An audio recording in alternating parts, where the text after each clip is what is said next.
Here, the Fenit Island Tombolo, a thin sliver of dunes connecting Fenit mainland and island.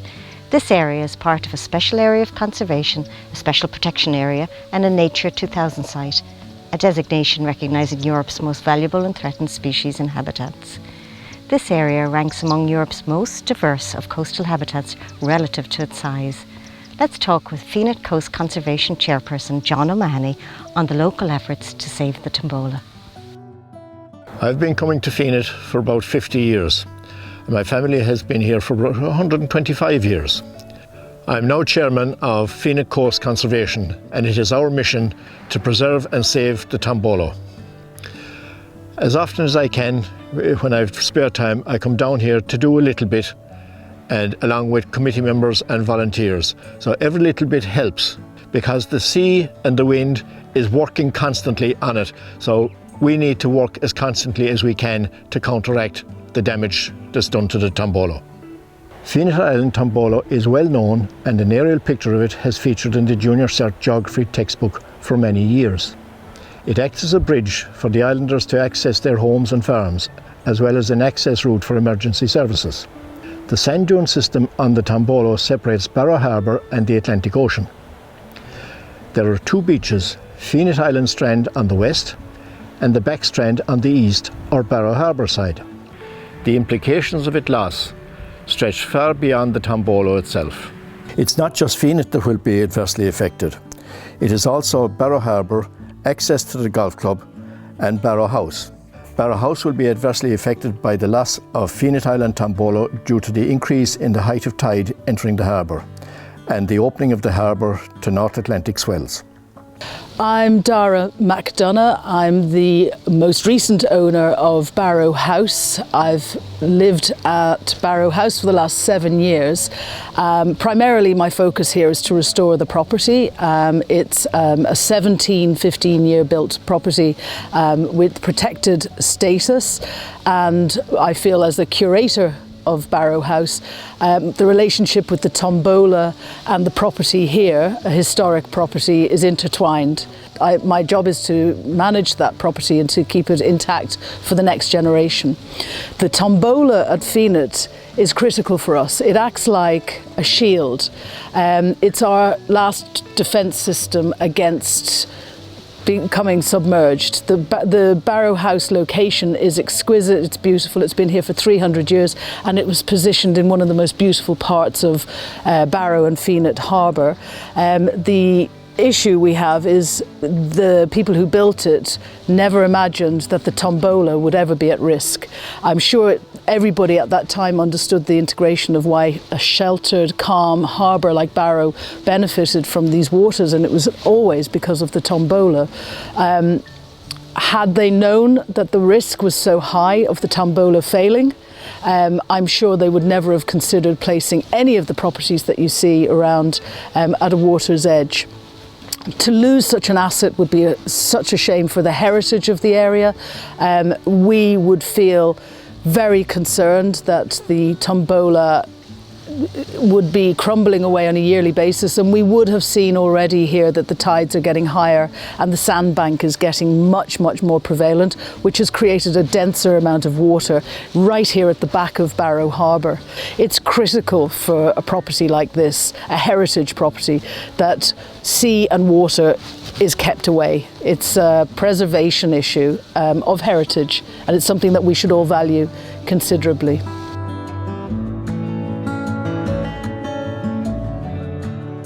Plants are very important for the growth and preservation of the Tombolo. This one here is a pioneer plant called sea rocket, and that grows up through the sand, and unlike other plants, if it's covered with sand, it will still grow through. And here alongside it we have goosefoot. It's also called ochra. Up here we have marram grass, which is the characteristic plant on the dune, and that's the one that binds the whole dune together. We also have other plants like ragwort there. It's commonly known as a weed. And then the other one with the yellow flower is cat's ear.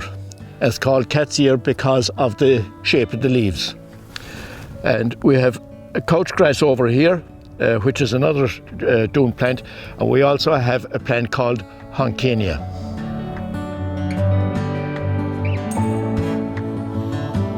Fenit Island and Barrow Harbour mark the southern end of the Natura 2000 site, which stretches to Auchterark in the north. The area is home to a diversity of coastal habitats, including rocky shore, shingle and sandy beaches, sand dunes, salt marshes, intertidal sand and mud flats, dry heath, dry grassland and reed beds. That is 10 out of 12 possible habitats, making it the most diverse range of habitats in Western Europe. Fenit Island is also part of the Tralee Bay Special Protection Area, which attracts over 20,000 wintering waterbirds. 21 species of birds have been monitored in the area for several decades. If the Tombolo does go, or gets destroyed, or gets damaged in any way, it will have an adverse effect on the wintering population here of the light-bellied brent geese, which feed in the Zostra, as you can see here right behind me. They have a beautiful calm lagoon type area here for feeding. The numbers fluctuate over the winter months, but can be anywhere up to 2,000 to 2,500 birds at any given time.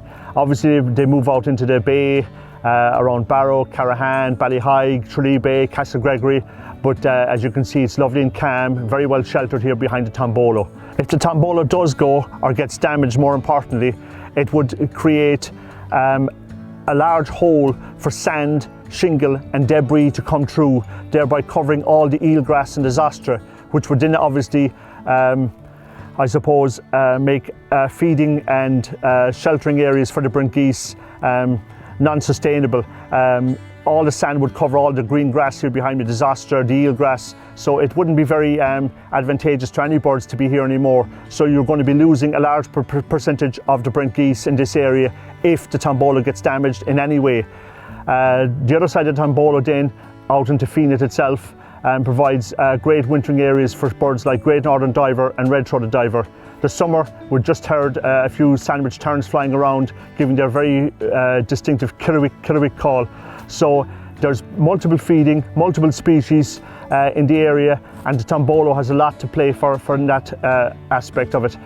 Without it, it's not just the brent geese, but a lot of other birds and a lot of wildfowl, a lot of waders, curlew, dunlin, sanderling, they'll all be affected. So it's vital that we keep the Tombolo exactly where it is and do our best to maintain and manage it. As a field ornithologist, I'm concerned about the longevity and the status of Tombolo.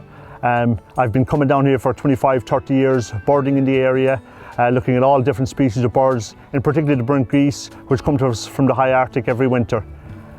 It would be a shame to lose them, and we could lose them, because as I said, if there's any damage to Tombolo, the feeding area will be destroyed. It would be a huge shame to lose the birds, and I can see areas on the Tombolo where encroachment by sand and shingle has done damage, and the Tombolo has started to retreat upon itself.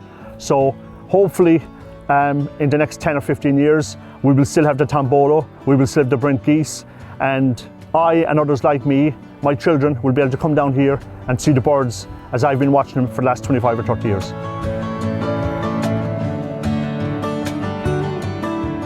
The Fenit Tombolo supports some of the richest dune flora and fauna, and not to mention the spectacular scenery. In summer, the dunes come alive with colour and scent as the wildflowers emerge and carpet the dunes. Tending to these flowers and farmers' crops and ensuring their pollination is an army of bees and butterflies and moths and other insects that go about their business largely unseen. The wildflower-pollinator relationship is crucial. When one side benefits, so does the other. And when one side struggles, it can have a massive repercussions for the entire ecosystem. Fewer pollinators means fewer flowering plants and crops. Fenit Tombolo is not only botanically rich, but it supports and homes one of the rarest of Ireland's solitary bees, called the northern colettes. Listed as vulnerable in the Irish Red List of Bees and facing severe decline in Northern Europe, the Irish population is of international conservation importance, as Ireland holds 90% of the European population of this rare bee. This bee is unique to sand dunes. that nests in bare patches of south and east facing slopes. It feeds from a wide range of plants. Their favourite food source is from wild carrot, wild valerian, angelica and cat's ear, growing in abundance on the Tombolo. Solitary bees don't make honey, they don't have large colonies with the queen like bumblebees and honeybees, but they are super pollinators of fruit and veg crops. It's reckoned just one female can do the pollination work of more than 100 honeybees. They calmly go about their business on Fenit Island Tombolo as they have done for millions of years. People ask me why we transplant marram grass to the dunes. We do this because the root system of the marram grass binds the dunes together. The roots are made up of rhizomes which grow about 2 meters a year in all directions. And it's like putting reinforcement into concrete. It just binds the whole dune together. The reason that we have to replace it is that unfortunately sometimes the waves damage the front of the dune, and we have to replace the marram grass at the higher end of the embryonic dune. The embryonic dune is this area here, goes about 30 feet out from the base of the dune, and pioneer plants grow there naturally and they trap sand to help build the dune. Then in the winter time they die down, the nutrients go into the sand, and the wind comes along and blows the sand up onto the dune along with the nutrients. This is the way we harvest and transplant our marram grass. We harvest it in Banna, taking care to protect the roots as much as possible. And then when we bring it to the Tombolo, we set out a line, and about every 18 to 20 inches we use a long dibber to put a hole in the sand, and we put the bare root of the marram grass into the sand. We put a drop of water in with it and then close in the hole. Unfortunately, marram grass is fragile, and repeated trampling kills it quickly. Just 30 to 40 footsteps are enough to destroy it. FCC has planted marram grass on many of the crosspaths and sparse areas, resulting in much healthier dunes and fewer visible bald areas. This work has been carried out by many volunteers, including Fenit National School. How we protect the marram grass from being washed away is that we use chestnut fencing, or what I prefer to call dune fencing. It's a very tight fencing, about 4 feet high, where you have slips of timber about 3 inches apart, and it comes in rolls of about 20 meters. So we put that up just here in the middle of the embryonic dune, and that fencing traps sand. If it builds up a lot of sand, the marram grass can grow through it and build the dune, and the rhizomes bind the whole thing together. The long-term plan is to put palisade fencing or solid stakes about 8 foot long, 4 feet into the ground there, with a space between them to protect the chestnut fencing which traps sand. The reason for this is that the dune is so narrow here that we need special protection for the narrowest parts. The narrowest parts of the dune are obviously the most vulnerable. So if we have this palisade fencing to break up the waves, we may be able to leave the chestnut fencing stand longer, collect more sand over the winter and protect the marram grass, and thus help the dune to build without any backward step over the winter due to a storm action. In early February 2024, the committee was devastated to find that our chestnut fencing and all of our hard work planting marram grass was in vain. When a coincidence of the North Atlantic swell and spring tide lifted our chestnut fencing and much of our transplanted marram grass, destroying all of our hard work in one tide. Any one element is powerful enough in itself, but when there is a coincidence of 2 or more of these, the results are devastatingly destructive. How do we prevent this destruction? We believe that a row of palisade fencing outside the chestnut fencing will provide adequate protection from the devastating winter seas. This type of fencing will dissipate the energy of the waves, but will not interfere with the public's enjoyment of the beach. So we live at the edge of the Tombolo, myself and Adrian and the boys, and it is a beautiful place, a very special place. We can see down the length of the Tombolo out our top window, and it is just so lovely to watch the variety of people and animals and migratory birds and all of the visitors in this area all year round. And not only is it a really important and very rare geographical structure, we really understand the importance of it as a protector for us and the community and all of the area of conservation and special interests in the Barrow Bay. The Italian word for Tombolo means cushion or pillow, and that's what it is. It's a cushion for us, and it's a cushion for all the homes and all of the wildlife, and it would be an absolutely disastrous thing for people to lose this beautiful amenity. I hope my children and my grandchildren and my great-grandchildren will get to enjoy it. And I think all it needs is more action than the sort of action that I have been seeing over recent years. The action that we're seeing is local people on their hands and knees on rainy Saturdays plugging the breaches with marram grass highly effectively. But we need more than that, and we need some funding and experts, and we need people to row in and actually recognise the importance and the value of this gorgeous piece of Kerry. Modern technology is very important to our project, especially drones. Our good friend Dara Mulcahy is a drone expert, and he regularly flies the Tombolo. To assist him, we have put up fixed points on the Tombolo so that we can measure losses and gains, and that will help concentrate our efforts on where the losses are being made. The Tombolo is compared with the map from 1898. The Tombolo, as you can see, has moved to the east and has lost about 90% of its mass. I'm Ken O'Sullivan. I'm an underwater cameraman, and I make natural history documentaries about the ocean. And my father was Billy Sullivan. He came from Fenit Island, where my family had lived since about 1750.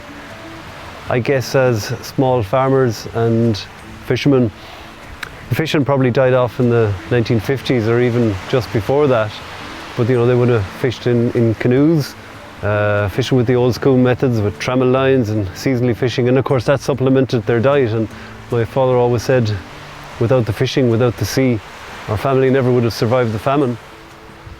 But of course Fenit Island isn't actually an island. It's joined to the mainland by this narrow sandbar, which we now call a Tombolo. In our time we just knew it as the Strand, but that was and remains the lifeblood for the islanders. So in my time you could walk to Fenit Island at any point in time, but you couldn't bring, a car, a vehicle, in earlier days a pony and trap, a bicycle to get in and out. And that was very challenging for the islanders. They lived their lives by the tides, because obviously high water and a spring tide, it was really, really awkward. And even if you think of, my uncles were dairy farmers in their latter years, to try and get their milk to the creamery every morning. If you had a spring tide, you might be cut off for maybe 2, 3, 4 hours. Very challenging times indeed, and it's funny that it's only in present day times now that we have access to drones and we can get this aerial view of the Tombolo, that we see how vulnerable it actually is and how delicate it is. And certainly since my time when I was a lad, which isn't that long ago, it certainly has narrowed quite a bit. And there's lots of challenges for the islanders. We see here now, we're in the month of July, and we have all of the seaweed on the beach. So you can imagine in winter storms, this would have been just covered with seaweed, again, which the islanders had to clear. Even in my day, we did it by hands with pitchforks. In latter times then, some farmers would have done it with tractors.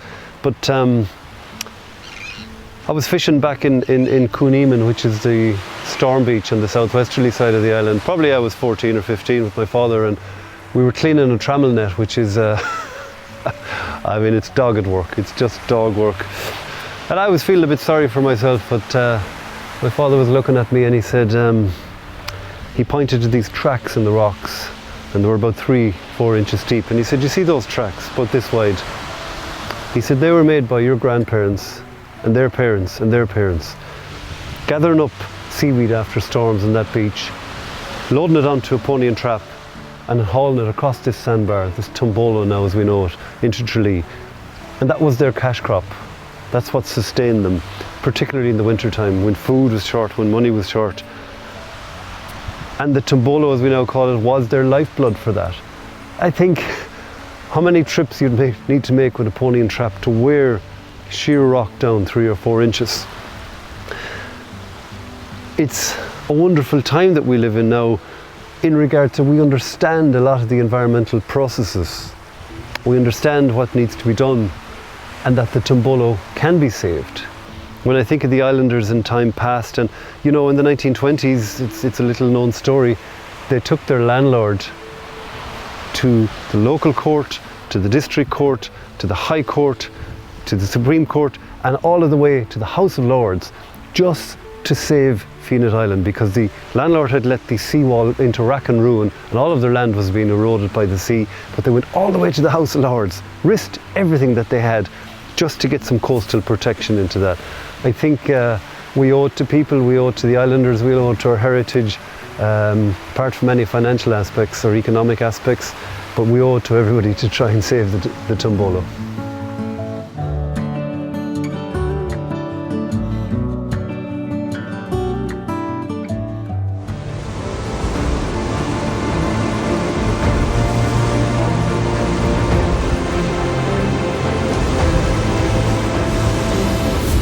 It's difficult to believe that in 2014 this sand dune was obliterated by Storm Darwin. It completely destroyed about 60 feet of this dune. The amount of seaweed that was brought into the back beach was unbelievable. And you could see the houses over in Lough Neeman from the beach, which normally you couldn't see at all. It wasn't just the Tombolo that was devastated. There was wreckage all over the Fenit seafront. The sea gives the storm enormous destructive power. On the pier, huge boulders were thrown from the breakwater onto the pier. Big slabs of concrete were lifted and shattered. The Fisherman's Memorial on the pier was lifted whole and tilted at an angle, and its foundation stones were washed out from underneath it.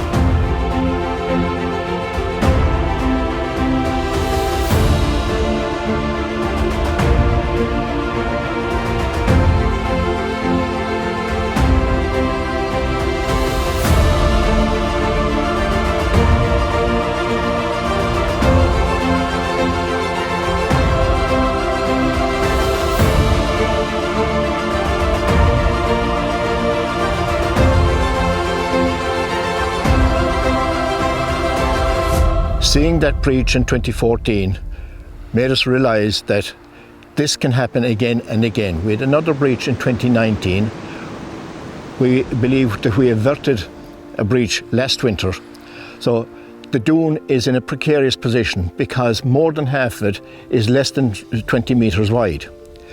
Anything from 15 metres up to 15 metres is liable to breach. So half of this dune could go in a bad storm. Last year we had 12 storms. This year we're expecting 15. If we do nothing, we could end up like the Tombolo in Bertraw in County Mayo. It no longer exists and is covered at high tide. As you can see from these images, all that's left is a strip of stone at low water. If it happens here, we'll lose this beach, we'll lose the back beach, and the sand will be blown into Barrow Harbour. Access to the island will become more difficult for the farmers and the islanders themselves. In the event of a recurrence of a storm like we had with Storm Darwin, where you have a high spring tide, a swell at sea and storm force winds, it could sweep most of the Tombolo away because it's so narrow that all of it is vulnerable, especially the 395 metres that's less than 15 metres wide. Despite the devastation wrought by Darwin, this is how the Tombolo looks today.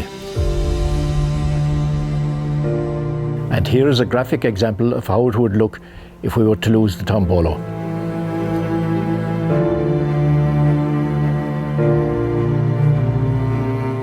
We really appreciate the support from the general public, even the dog walkers on the beach. They inquire as to what we're doing, and they really appreciate what we are doing, and they support and respect our work. When we put up the horse tape fencing, nobody went inside it because they could see the growth of the embryonic plants, or the pioneer plants in the embryonic dune. And that was a fantastic response as far as we were concerned. I've been living in the island for 40 years, and I've seen the Tombolo reduce down from when I was able to drive along the top of the bank in a car. We had a car to travel in the beach, to not being able to get in there on the Tombolo at all, because there's a good chunk of it after being taken away, just from erosion, I guess, over the years. And I don't want to not be able to get inside here, because it's a lovely place to live. Losing the Tombolo would cause a huge problem when it comes to access. And for us personally, losing access would mean you'd no longer be able to live on Fenit Island. Now, Fenit Island is there for everyone, and there's families inside there. So it's a huge thing, and the work that John has done it blows my mind. So I mean, look, it's a serious thing. We need to do something about it. I hope you have enjoyed our film. Our purpose in making it and showing it to as many people as possible is to make people aware of the cost of doing nothing to save Fenit Island Tombolo. The cost is far greater than just the cost of the Tombolo. I hope we have conveyed to you the importance of Fenit Island Tombolo, not only from an environmental point of view, but also its vital importance from a social and economic perspective too. With your help, we may not only save the Tombolo from the immediate dangers facing it now, but preserve it from further degradation and pass it on in good shape and hope for the future generations to enjoy.